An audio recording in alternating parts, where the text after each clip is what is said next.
where horror lies. Guys, Rob from Georgia here with you, aka VHS82 apostrophe with week 479 here at Body Bags. It is theme week, and we have entitled this week The Absence of Color Horror, where we take a film that we would have seen a million times, right?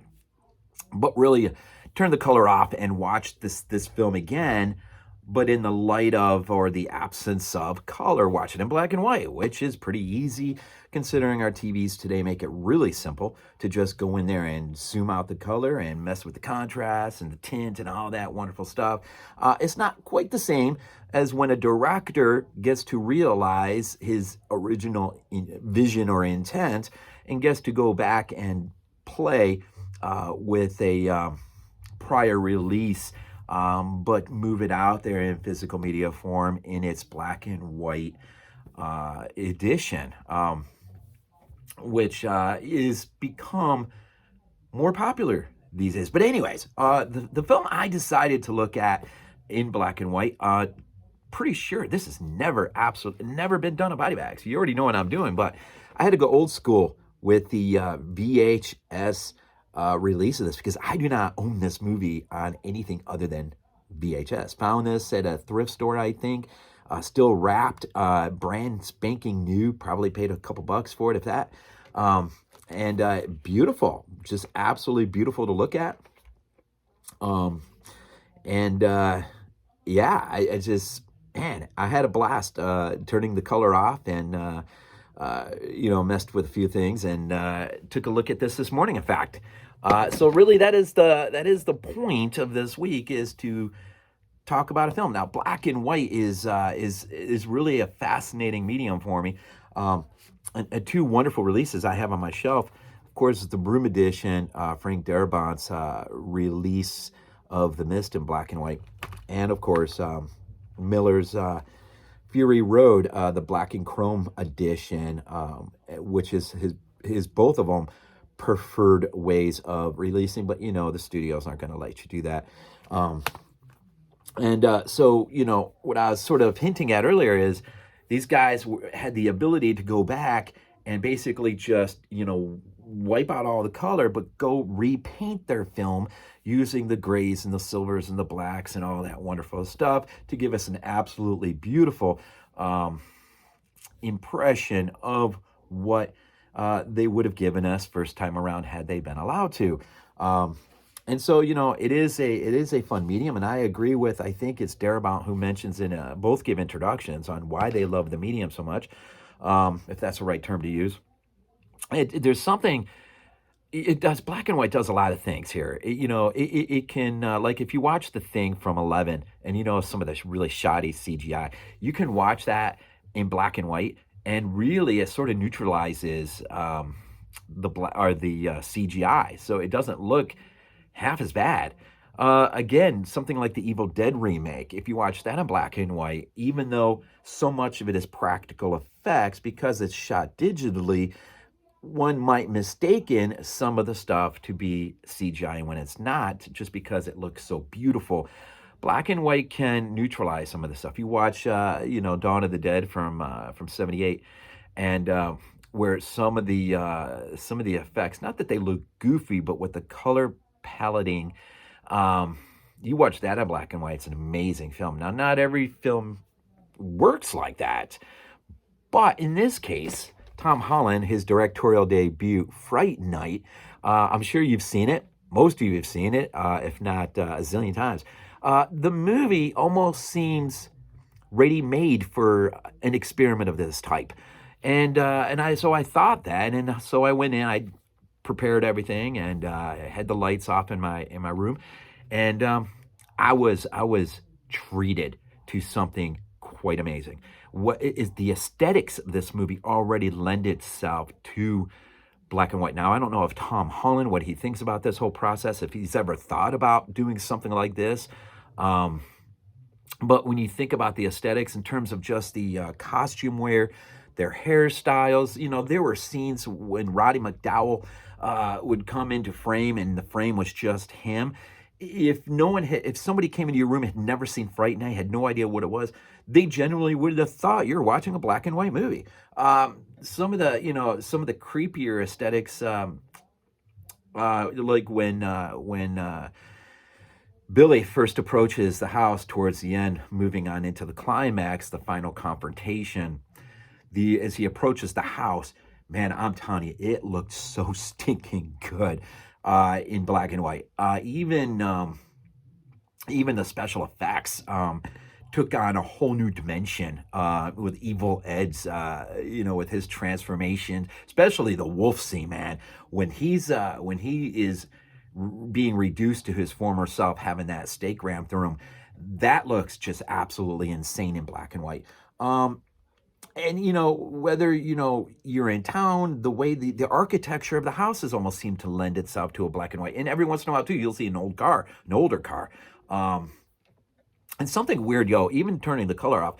Red wants to bleed through for some reason. It's almost it's like red is the hardest color to negate when you're playing with that stuff. And I'm not exactly sure why. Maybe somebody out there knows why and can tell me. But yeah, everything. I mean, just everything seems to go well. Billy is also amazing. Roddy is beyond this world. His performance when seen in black and white is absolutely amazing. Billy's is quite well, and his girlfriend Amy is, her hairdo, her hairstyle, some of the attire that she wears. When she comes into frame and it's just her again, she feels like a throwback now to some lost gone age. It just works.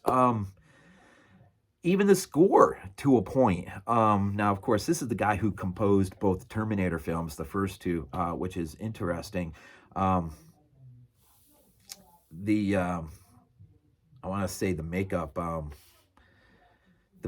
guy, Ken Diaz, he had work on My Bloody Valentine, the original, The Thing, surprisingly, I found. All these things just sort of work. The cinematography, you got the guy who did Bad Moon, shot that film. And just everything seems to work in this medium. And I really do think this is something that, me and the guys at BodyBags talk about quite frequently. In fact, Glenn and I, our Tuesday reviewer, have quite a few films that we've given commentary to on his channel in terms of watching films in black and white. More times than not, they seem to work. Every once in a while, like I probably personally would have a hard time watching Suspire or Argento's film in black and white. I would have a hard time with that. But generally speaking, it just seems to work. And boy, I'm telling you, I would absolutely love if Tom Holland sort of caught wind of this or thought about it and maybe was allowed as a special Blu-ray release or something, could go back in there, just wipe that thing clean and repaint this film in those colors. I think Fright Night would look absolutely out of this world. Something Miller, I think, or Darabont, interchangeable. One of them said that, something about black and white, it does something color can't do. It really makes you feel like it's an extension of your life, but it carries you away to another place far and away. You sort of get lost in it in a way you don't with color, maybe because color is too much of a reflection of our everyday normal life. But with black and white, it's a different medium to view something. And again, not everything is going to work, but I thought, having seen quite a few handful of movies in black and white and even commented on a few, I thought Fright Night was just amazing in black and white. And it's going to be interesting to hear what the guys have to say across this week about how their films they viewed and how it affected them, impacted them, or whatnot. So the whole point of this week really isn't to talk about the film per se, but just our experience in viewing it in black and white. And it just, again, anytime you have one of these characters, be it Billy or Peter Vincent, every time they hold up the crucifix, it's kind of that old Hammer feel, or something. You've just gone to some bygone age. And even though this isn't professionally done in terms of the color, um, there is a bit of a difference in terms of how shadows play themselves out, especially in scenes where you have a heavy light in a darker, like the alley when Evil Ed has his moment um, with oh gee whiz um, I can't think of his name. Our next door neighbor,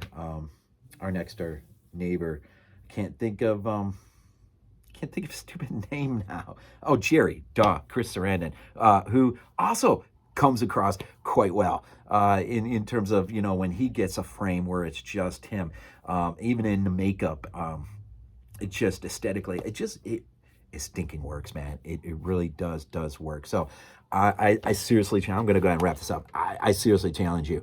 Next time you pop this bad boy in, get that color out of there. And, if you so like, play with the contrast a little bit, the tint maybe. With a lot of TVs, you can go warm, cool, in terms of the temperature field of your, of how you're viewing it. And check it out for yourself, man, as well as some of the other titles that are dropping this week. And there may be some opportunity there to revisit a film seemingly as though you're seeing it for the first time. And that really is the point, I think, of this whole entire week. Rediscover film in a new medium that maybe you've never thought about before. So for me, this week, Tom Holland's directorial debut. If you wanted more of a synopsis or my take on the film, I'm sorry, but that's kind of not really the point of the week. But anyhow, check it out, as well as the rest that are dropping this week. Again, hope everyone had a Merry Christmas, a great weekend, and the new year to come. Hope everyone's new year, depending or however this past year went for you, hope the next one is better. Anyhow, football, big things to look forward to. My Bulldogs and my Bills opportunities in front of them. We'll see if they can snag those things. As always, win these things off with Go Bills.